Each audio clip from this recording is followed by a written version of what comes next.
할렐루야. 우리 좌우에 계시는 성도님들과 인사하시겠습니다. 잘 오셨습니다. 네. 참 잘 오셨습니다, 성도님들. 우리가 이제 수요 예배를 통해서 계속해서 웨스트민스터 소요리 문답을 하나씩 살펴보는 중에 있습니다. 그리고 최근에는 하나님께서 택하신 백성에게 은혜를 베푸실 때 사용하시는 이 수단들에 대해서 우리가 살펴보고 있고, 지난주에 이제 첫 번째 시간으로 하나님의 말씀, 은혜의 말씀에 대해서 우리가 살펴봤습니다.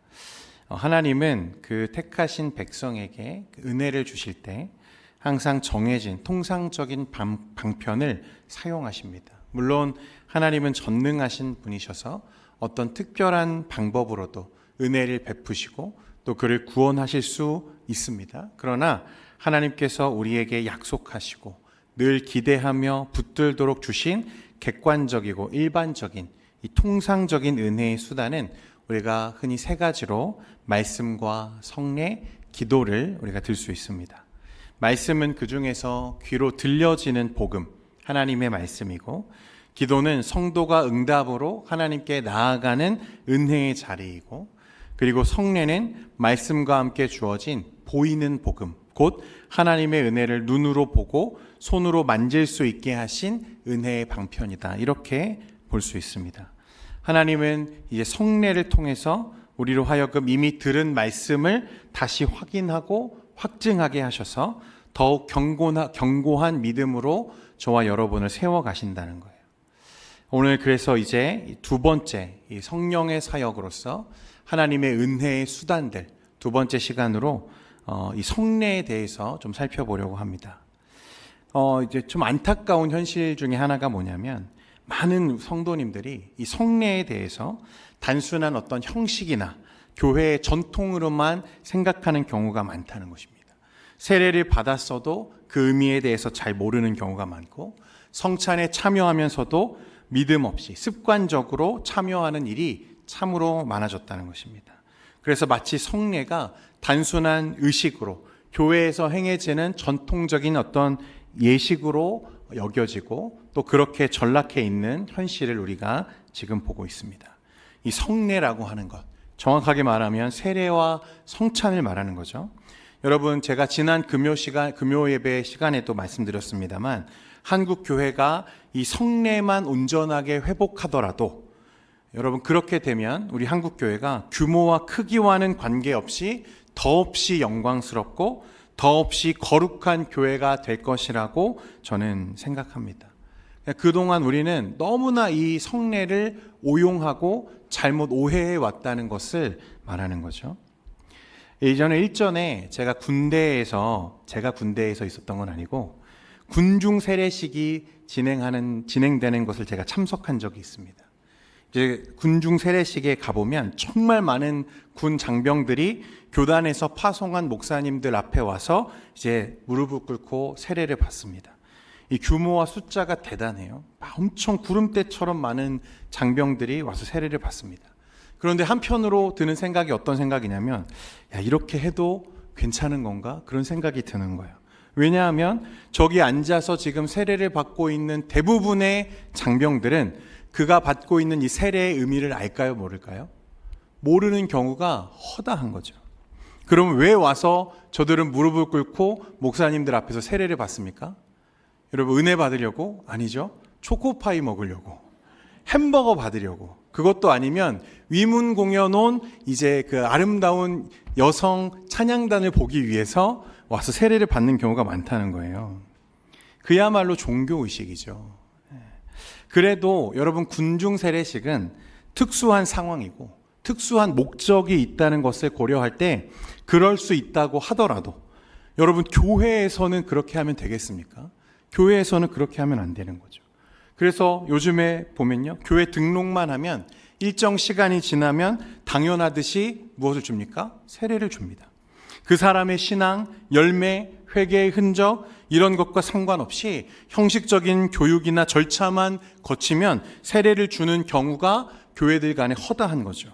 심지어는 그 교육조차도 이제 중단하고 안 하는 교회가 상당히 많습니다. 여러분, 저는 우리 동현교회는 그러지 않았으면 좋겠습니다. 이 세례와 성찬, 주님께서 정하신 이 성례가 바르게 세워지는 우리 교회가 되기를 간절히 소망합니다. 그래서 오늘부터 이제 3주간 이 성례가 무엇인지, 또 성례가 우리에게 어떻게 그런 은혜를 전달하는 도구로, 수단으로 사용되는지, 교회에 주신 성례가 무엇인지를 조금 바르게 살펴보면서 우리의 교회와 또 믿음을 점검해보는 시간 되기를 소망합니다. 그래서 우리 교회가 이 성례가 행해질 때마다 그 바르게 세워진 성례를 통해서 앞으로 참여하는 모든 성도님들이 믿음으로 은혜를 누리는 그런 시간들이 되기를 간절히 소망합니다. 오늘 웨스트민스터 소요리 문답 91문에 보면요, 우리에게 이렇게 질문합니다. 어떻게 성례가 효과적인 구원의 방편이 되는가? 답을 같이 한번 읽겠습니다. 시작. 성례가 구원의 효과적인 방편이 되는 것은 성례 그 자체의 성질 때문이나 혹은 성례를 행하는 사람 때문이 아니라 그리스도의 복주심과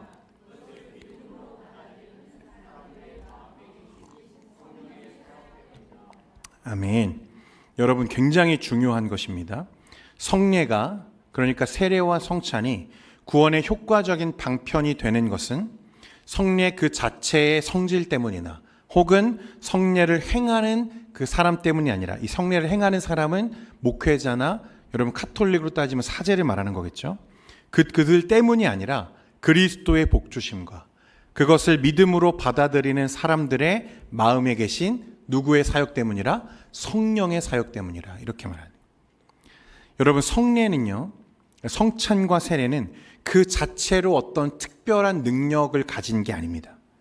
떡과 포도주에 신비한 힘이 담겨 있는 것도 아니고, 세례에 부어지는 물 자체가 죄를 씻어내는 능력을 가진 것이 아니라는 말입니다. 또한 그것을 집례하는 목회자나 사제가 특별한 능력을 지닌 것도 아니라는 거예요.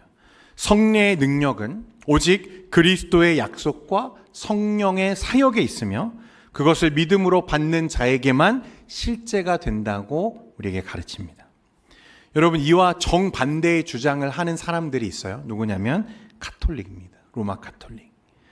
여러분, 카톨릭은 아시는지 모르겠지만 성례가 좀 7가지가 있습니다. 7가지. 세례, 견진, 고해, 성찬, 종부, 신품, 혼배, 이렇게 다양한 성례를 그들은 정해놓고 지금 지키고 있는 거죠. 왜 그렇게 많이 늘려놨냐면요, 이 카톨릭은 이 성례 자체 안에 혹은 성례를 집례하는 이 사람, 사제 안에 특별한 능력과 권세가 있다고 믿기 때문에 그렇습니다. 곧 성례 자체가 은혜를 전달한다고 보고, 신앙과 상관없이 성례를 받기만 하면, 참여하기만 하면 자동적으로 은혜가 주어진다고 보고 그렇게 가르친다는 거예요. 이것을 신학적으로 이 엑스 오페레 오페라토라고 말합니다. 그 행위 자체가 특별하다고 믿는 거예요. 말인즉 이런 경우에 하나님의 능력이 성례 그 자체에 포함된다고 그들은 생각하는 것입니다. 그래서 여러분, 성찬을 생각해 보면 가톨릭에서는 사제가 기도할 때 이 포도주가 또 실제로 무엇이 된다고 믿습니까? 그리스도의 피가 된다고 믿고요. 떡은 그리스도의 몸이 된다고 믿습니다. 여러분, 의미가 된다는 게 아니라 실제로 그렇게 물질이 변화된다고 그들은 믿고 가르치는 거예요. 이걸 화채설이라고 말하는데, 그래서 그들이 사제가 축사한 떡과 포도주는 너무나 성스럽고 거룩한 것이 되죠. 또 사제가 세례를 줄 때요, 그 영혼이 실제로 구원을 받는다고 믿습니다. 그리고 반대로 사제가 세례를 안 주면 어떻게 되는 거죠? 구원 못 받는다는 거예요.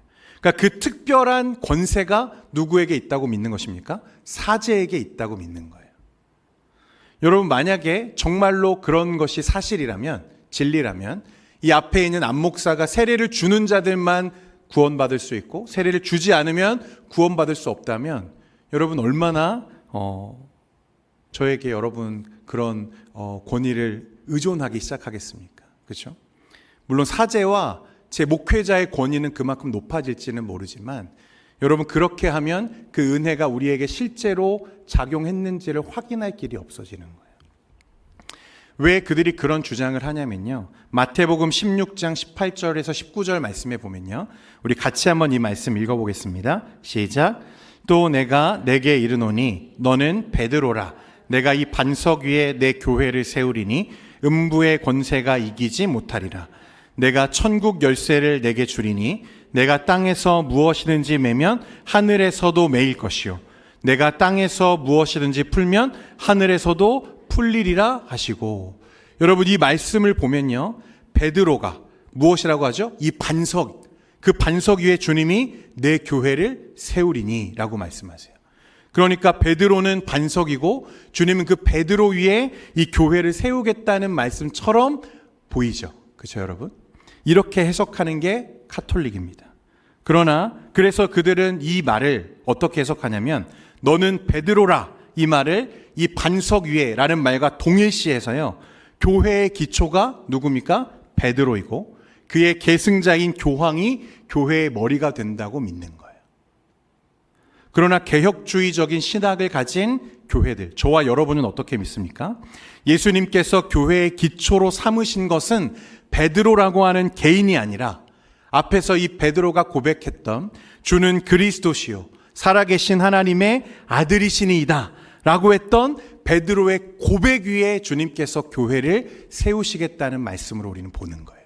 여러분, 이 차이가 이해가 되십니까?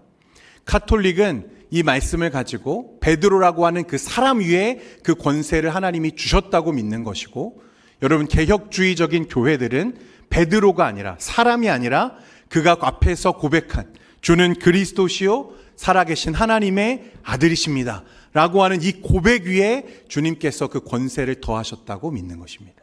이게 차이가 나는 거죠. 여러분, 에베소서 2장 20절에 보면요, 너희는 사도들과 선지자들의 터 위에 세우심을 입은 자라. 잘 보십시오. 그리스도 예수께서 친히 모퉁이 돌이 되셨느니라. 여기서 교회의 모퉁이 돌이 누구라고 했어요? 예수님이시라 하셨어요. 그러니까 교회의 기초는, 교회의 머리는 베드로가 아니라 늘 누구이십니까? 그리스도이십니다. 예수님이라는 말입니다. 어떤 특정 인물이나 어떤 제도가 아니라 여러분, 이 신앙 고백 위에 주님이 내 교회를 세우시겠다고 지금 말씀하시는 거예요. 그래서 여러분, 초대 교회사에 보면 베드로만 어떤 특별한 사역을 했습니까? 베드로만 어떤 특별한 권세를 행했습니까? 사도행전 그 어디에도 그런 말씀이 없습니다. 여러분, 그에게 특별한 하나님의 은혜가 임했고 그가 능력 있게 사역을 감당했지만 그것은 혼자 한 것이 아니라 모든 사도들이 함께 하나님의 교회를 세워갔다는 거예요. 그래서 천국 열쇠를 베드로와 그 후계자 곧 교황에게만 주어진 특별 권세라고 주장하는 카톨릭의 주장은 우리가 받아들이기가 힘든 것입니다. 개혁교회는 열쇠의 권세를 교회 전체, 특히 복음을 선포하고 성례를 집행하는 직분자들에게 주신 말씀의 권세라고 우리는 이해하는 거예요. 여러분, 이 차이를 분명히 이해하셔야 됩니다.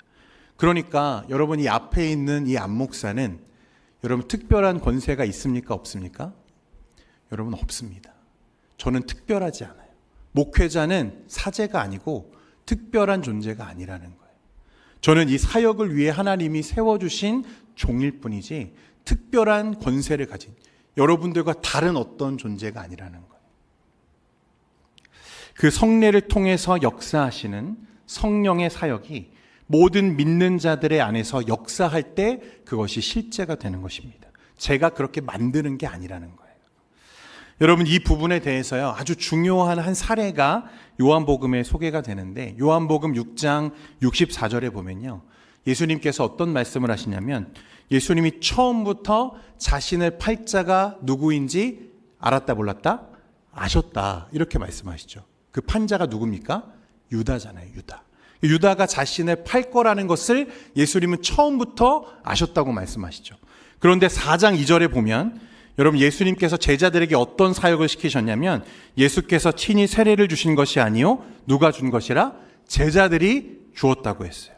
그러니까 그 제자에는 당연히 누구도 포함되어 있습니까? 유다도 포함되어 있는 거예요. 유다도 포함되어 있어요. 그런데 성경 어디에도, 그리고 우리 주님도 유다와 그 제자들이 베풀었던 이 세례가 잘못되었다거나 무효라거나 그렇게 말씀하시거나 언급하신 적이 없다는 거예요. 그러니까 그 말은 그 사람, 그 세례를 베푼 그 사람에게 이 성령, 성례의 은혜가 의존하는 것이 아니라 누구에게 그 권위가 있다는 거죠? 성령께서 직접 역사하신다고 우리에게 말씀하시는 거예요. 고린도전서 11장에 보면 우리가 앞에서 읽었습니다만 스스로를 살핀 후에 이 성찬에 참여하라고 바울이 우리에게 말하죠. 그리고 이 유다의 경우를 함께 우리가 놓고 볼 때 이 성례의 효과, 그 효력은 이 성례 자체나 사제 혹은 어떤 특별한 사람에게 의존하는 것이 아니라 오직 성령과 그 성령이 믿음으로 이끄시는 그 사람의 내면에 성령께서 직접 작용하시고 역사하신다는 것을 우리에게 말씀하는 거예요. 여러분, 고린도전서 11장 27절에서 29절까지 말씀 같이 한번 읽겠습니다. 시작. 그러므로 누구든지 주의 떡이나 잔을 합당하지 않게 먹고 마시는 자는 주의 몸과 피에 대하여 죄를 짓는 것이니라. 사람이 자기를 살피고 그 후에야 이 떡을 먹고 이 잔을 마실지니 주의 몸을 분별하지 못하고 먹고 마시는 자는 자기의 죄를 먹고 마시는 것이니라. 아멘. 그러니까 성경은 결코 그 의식 자체, 성례 자체에 능력이 있다고 우리에게 말하지 않습니다. 오직 믿음으로 반응하는 자들에게만 성령께서 은혜로 역사하신다고 말씀하는 거예요. 여러분, 존 칼빈은 우리에게 그래서 어떤 말을 남겼냐면 성례가 우리에게 주어진 이유는 하나님께서 그의 약속을 우리의 양심에 확증하시기 위함이다. 성령께서 그 약속을 우리 마음에 인치실 때 성례는 비로소 참된 효력을 나타낸다. 성령이 하나님께서 예정하신 자에게 은혜로서 부어질 때 그 성례가 하나님의 은혜가 주어지는 수단으로서 그 효과를 나타낸다고 우리에게 말하는 거예요. 여러분, 그래서 이 개혁주의 신학자인 찰스 하치라는 분이요, 이 성례에 대해서 4가지 명확한 기준을 우리에게 말했는데요. 첫 번째는 그리스도의 명령이 있어야 된다라고 말했고, 두 번째는 보이는 표징이어야만 한다고 말했습니다. 세 번째는 영속적으로 시행되도록 명령하신 것이어야 하고, 네 번째는 성례는 성도의 믿음을 확인하고 강화하는 인침이어야 한다고 말했습니다. 이 기준에 비추어 봤을 때 여러분, 가톨릭의 7 성례 중에서 대부분은 참된 성례라고 볼 수 있습니까? 볼 수 없다는 거예요. 그리스도께서 명령하신 적도 없고 시행하라고 우리에게 가르치신 적도 없고 그것을 행하라고 우리에게 말씀하신 적이 없기 때문에 그런 거예요. 혼배나 신품, 여러분 결혼과 같은 또 이런 어떤 고해성사 이런 것들 여러분 분명 그 자체로 굉장히 유익한 어떤 행위일 수는 있습니다. 여러분 결혼이 참 중요한 순간이잖아요, 우리 삶 속에. 그러나 그것이 아무리 우리 삶 속에 의미 있는 것이더라도 그것을 성례로 주님께서 제정하지는 않으셨죠. 오직 세례와 성찬만이 이 모든 요건을 충족시키는 교회와 성경이 정한 하나님의 성례라는 것을 우리가 이제 기억할 필요가 있습니다. 여러분, 세례를 보면 주님께서 세례를 명령하시죠. 처음에 예수님도 누구에게 세례를 받으셨습니까? 요한에게 세례를 받으심으로 그 세례가 온전한 하나님의 뜻임을 주님께서 직접 나타내셨고, 마태복음 28장 19절에 보면 그러므로 너희는 가서 모든 민족을 제자로 삼아 아버지와 아들과 성령의 이름으로 무엇을 베풀고? 세례를 베풀고, 주님께서 직접 세례를 베풀라고 우리에게 명령하시죠.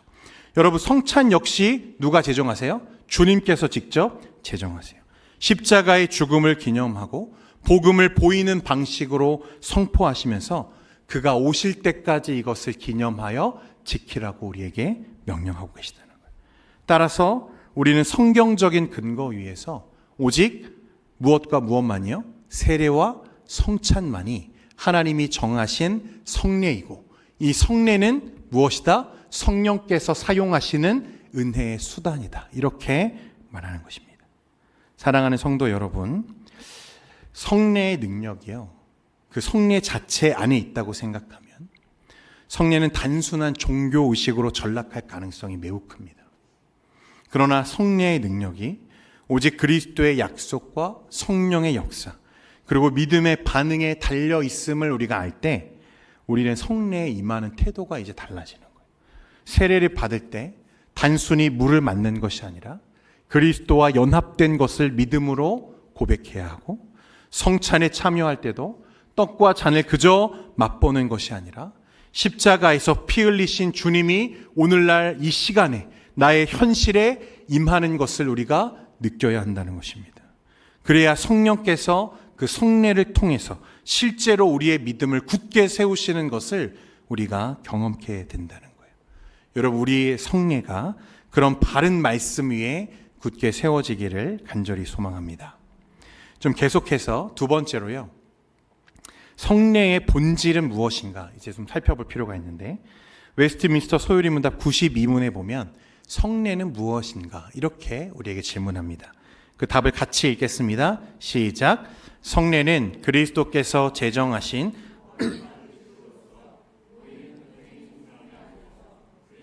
새 언약의 은덕을 신자들에게 나타내며 인치며 적용하는 것이다. 이 말을 좀 쉽게 풀어서 존 머레이라는 이 분이 뭐라고 말했냐면, 성례는 단순히 신자에게 복음을 설명하는 도구가 아니라 하나님이 그분의 언약적 은혜를 실제로 적용하시고 확증하는 방편이다, 이렇게 말했습니다. 여러분, 그래서 성례는 무엇이냐라고 했을 때 첫 번째로 중요한 것은 성례는 보이는 말씀이다. 이것이 참 중요합니다. 성례는 말씀과 분리되는 게 아니에요. 여러분, 우리가 듣는 말씀, 설교, 이런 성경 말씀은요, 귀로 들려지고 마음으로 믿게 되지만 성례는 어떤 것입니까? 눈으로 보고 손으로 만지고 입으로 맛보는 말씀, 복음이라는 거예요. 하나님은 우리의 연약한 믿음을 세우시기 위해서 이 보이는 표징으로서 성례를 우리에게 주셨습니다. 여기서 말하는 표징을 쉽게 말하면 뭐냐면 사진 혹은 상징이라고 우리가 말할 수 있는 거죠. 그러니까 우리가 볼 수 없는 것을 보게 하시기 위해서 가시적인 어떤 모습으로 하나님이 이 표징으로서 이 성례를 우리에게 주셨다는 것입니다. 이걸 어떻게 좀 생각해 보면 쉽게 여러분 이해할 수 있냐면, 여러분 운전하시는 분들 혹은 자동차를 타고 가다 보면요, 꼭 무엇을 만나게 되냐면 운전 표지판을 보게 됩니다. 그렇죠? 운전 표지판을 보게 돼요. 우리가 부산에 간다고 생각해 보면 부산 앞으로 300km 남았습니다. 이런 표지판을 계속해서 보잖아요. 여러분 안 보십니까? 네. 그런데 이 표지판을 볼 때 여러분, 우리 눈에 부산이 실제로 보입니까? 안 보입니까? 안 보이죠. 우리는 아직 부산을 보지 못했어요. 그런데 그 표지판을 봤을 때 무엇을 보게 되죠? 부산을 또 보게 되는 거죠. 왜 그렇습니까? 그 길 끝에 그 실체가 있다는 것을 표징으로서 우리에게 그 표지판이 보여주는 거예요. 이 표징을 봄으로써 아직 보지 않은 그 실체에 대한 진정한 개념과 정보를 우리가 미리 어떻게 됩니까? 획득할 수 있다는 거예요. 그래서 성례는 이와 같은 표징이다. 보이는 표징이다. 우리 눈에 보이지 않는 하나님의 은혜라는 것을 우리가 볼 수 있도록 만들어 놓은 것이 성례라는 거예요. 우리가 받은 세례의 물은 무엇을 표징합니까? 죄 씻음과 새로운 생명을 우리에게 보여줍니다. 성찬의 떡과 잔은 십자가에서 흘리신 주님의 몸과 피를 우리에게 표징하는 거예요. 보여주는 것입니다. 그래서 말씀과 성례가 함께 있을 때 성도는 단순히 지식으로만 아니라 체험적으로 복음을 붙들게 되는 거예요. 우리가 귀로만 들을 때는 단편적으로 보이던 지식에 머물 수 있었던 그 하나님의 말씀이 성례를 통해서 어떻게 보여집니까? 입체적으로 우리에게 다가오는 거예요. 그리스도께서 실제로 찢겨지신 몸이 어떤 것인지, 주님께서 십자가에서 흘리신 피가 어떤 것인지 우리는 성례를 통해서 그 표징을 가운데 보게 되는 것입니다. 두 번째는 성례는 언약의 인침이다. 이게 중요합니다. 인침이다. 성례는 표징일 뿐만 아니라 인침이라 그랬어요. 하나님이 그 약속을 확증하시는 인침. 여러분, 인침은 도장이거든요. 도장. 하나님이 언약 백성으로 우리를 삼으셨다라고 하는 하나님의 도장을 우리의 삶에 쾅 하고 찍으시는 것이 바로 이 성례다. 이렇게 볼 수 있습니다. 세례는 우리가 하나님의 자녀로 입양되었음을 인치는 표이고, 성찬은 우리가 주님의 몸에 속한 지체임을 인치는 예식입니다. 도장을 찍는 거예요. 이처럼 성례는 하나님 편에서 주시는 확증이자 동시에 성도의 믿음을 굳게 세우는 방편이라는 것입니다. 여러분 혹시 졸업장 받으신 적 있으십니까? 졸업장? 아니라도 자녀들의 졸업장 여러분 한 번쯤은 보셨을 거예요. 거기 보면 졸업장에 학교의 공식적인 인장이 어떻게 되어 있습니까? 쾅 찍혀 있습니다. 이 인장의 의미가 뭐예요? 그 사람의 졸업이 진짜 사실임을 확증해 주는 거죠. 이것이 합법적 기관에 의해서 인증되고 확정되는 것입니다. 그래서 누군가가 이 사람이 그 학교를 졸업했는지 졸업하지 않았는지 의심해요? 그럼 뭘 보여주면 됩니까? 졸업장을 보여주면 돼요. 그 졸업장에 뭐가 찍혀 있기 때문이죠? 그 학교의 공식적인 인장이 찍혀 있기 때문에 보여줄 수 있는 거죠. 여러분 성례도 이와 같다는 거예요. 신자들이 그리스도에게서 받은 은혜들의 진정성이 무엇을 통해서 증명됩니까? 성례를 통해서 증명된다는 거예요. 여러분 그러니까 제가 앞에서 얘기한 것처럼 이 성례를 남용하면 됩니까? 안 됩니까? 안 됩니다. 여러분 아무나 세례를 주면 됩니까? 안 됩니까? 저는 사실 한국교회가 이렇게 약해진 가장 주요한 원인은 이 성례의 남용에 있다고 보는 사람 중에 한 사람입니다.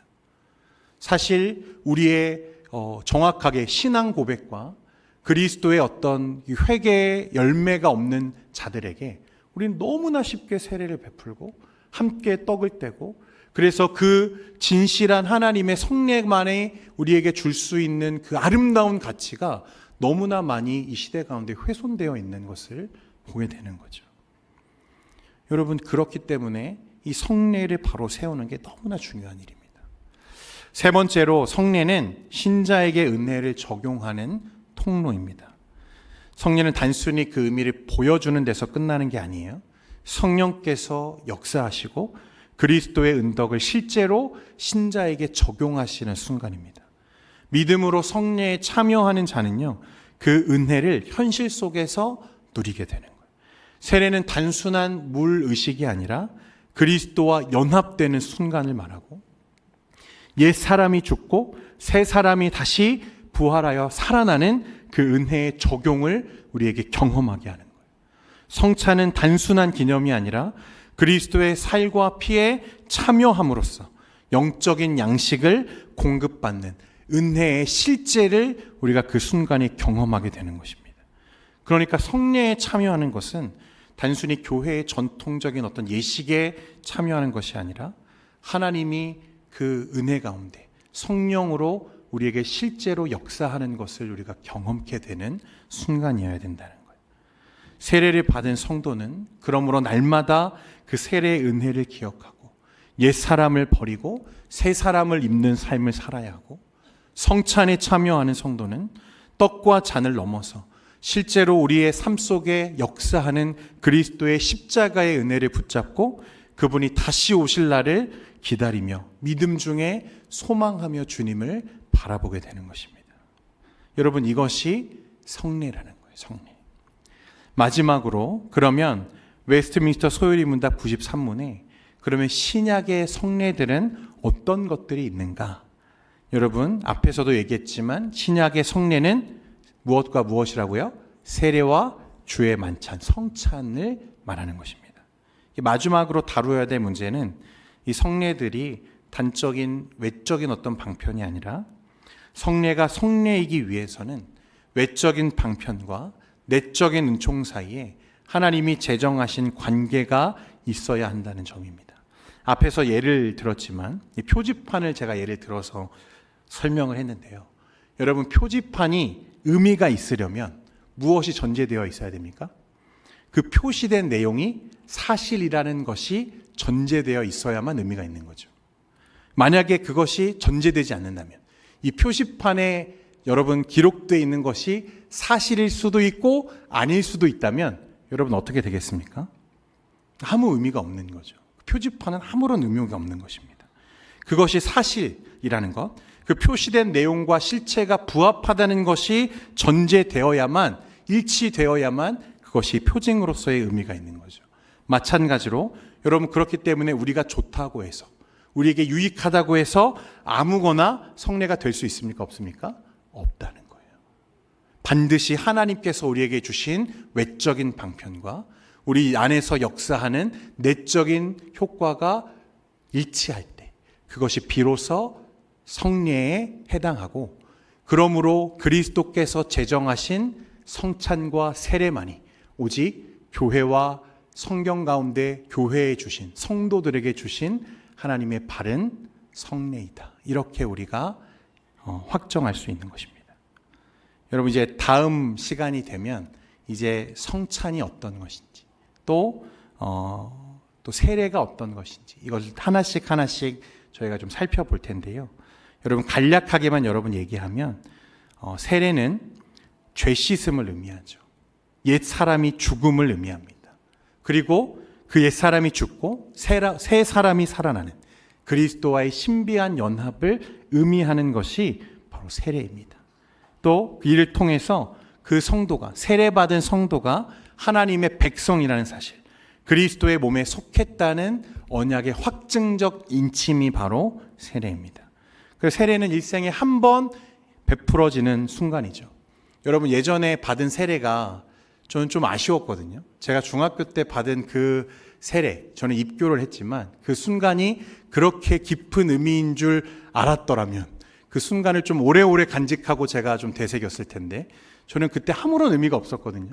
그 부모님이 등 떠밀어 가지고 제가 가가지고 입교를 하고 세례를 받았는데, 나중에 그 의미를 알고 그 순간이 너무나 감사하기는 했습니다만 좀 아쉬웠습니다. 그래서 그게 아쉽다고 해서 저 세례 다시 받겠습니다. 여러분, 그러면 됩니까? 안 됩니까? 예, 안 된다는 거예요. 세례는 일생에 한 번 베풀어지는 순간이지만 우리가 그 은혜를 평생 붙잡고 가야 되는 거죠. 나는 세례받은 자다라고 하는 이 고백 속에서 죄를 죽이고 새 생명으로 사는 우리의 삶으로 그 은혜를 날마다 확증해 가야 된다는 것입니다. 또 성찬은 은혜의 교제를 확증하는 표죠. 이 떡과 잔은 그리스도의 몸과 피를 상징합니다. 성도는 믿음으로 그리스도의 십자가의 희생에 이제 참여하는 거죠. 주님의 십자가 죽음에 우리도 동참하는 것입니다. 나도 그 십자가 위에 매달리는 경험을 하는 거예요. 그래서 성찬은 단순한 기념이 아니라 성도의 믿음을 확증하고 그리스도의 은혜가 실제로 신자 안에 역사함을 확인시키는 자리예요. 그래서 성찬은 반복적으로 참여할 수 있도록 주어졌습니다. 성찬에 참여할 때마다 성도는 십자가 은혜를 새롭게 경험하고 다시 오실 주님을 소망하면서 교회 공동체 안에서 하나됨을 우리가 누리게 되는 거죠. 여러분, 매튜 헨리라는 분이요, 이런 말을 남겼습니다. 성찬은 단순히 기념하는 자리가 아니라 그리스도의 죽으심을 전하는 자리다. 합당하지 않게 참여하는 것은 그 죽음을 업신여기는 일과 다름없다. 그러므로 사랑하는 성도 여러분, 오늘 우리가 살펴보았던 이 말씀들을 따라서 여러분 바른 믿음과 신앙 안에 여러분 그 성례를 여러분의 신앙 안에 세워가시기를 주님의 이름으로 축원드립니다. 단순히 받는 행위가 아니라 신앙의 고백으로서 하나님의 은혜를 내 삶에 실제로 확증하고 경험케 되는 자리로서 여러분 그 자리가 세워지기를 바랍니다. 여러분, 그러니까 내가 세례받았다는 사실이 얼마나 감사합니까? 내가 주의 은혜로 구원받았고 그 성찬에 주님께서 초청하신 그 거룩한 식사 자리에 내가 들어갈 수 있다는 사실이 얼마나 감격스럽습니까? 여러분, 그 은혜가 그 성례를 통해서 날마다 우리 삶 속에 되새겨져야 되는 거죠. 그리스도께서 나를 위해서 십자가에 죽으신 그 의미가 다시 살아나고 그래서 내 안에 무너졌던 것들이 그 안에서 다시 은혜로 회복되어지는 것들을 경험하는 자리가 되어야 한다는 것입니다. 그래서 사실 초대 교회에는요, 여러분 교회가 모일 때마다 이 성찬을 행했습니다. 함께 모여서 모일 때마다 성찬을 행했어요. 그리고 종교 개혁자들은 너희가 가능하면 여러분 최대한 많이 성찬을 행해라, 그렇게 우리에게 권면했습니다. 근데 우리는 사실 1년에 이제 2번 성찬을 진행하고 있는데 여러분 사실 더 많이 해도 됩니다. 더 많이 그 은혜가 우리 삶 속에 누려져도 되는 거죠. 그러므로 사랑하는 성도 여러분, 우리가 이 세례와 성찬의 은혜를 기억할 때마다 이 하나님의 그 구원하심의 은혜와 기쁨이 우리 안에 다시 새겨지고 내가 얼마나 큰 사랑 안에 있는지를 확신하고 확증하는 그런 자리로 여러분 회복되어지기를 간절히 소망합니다. 교회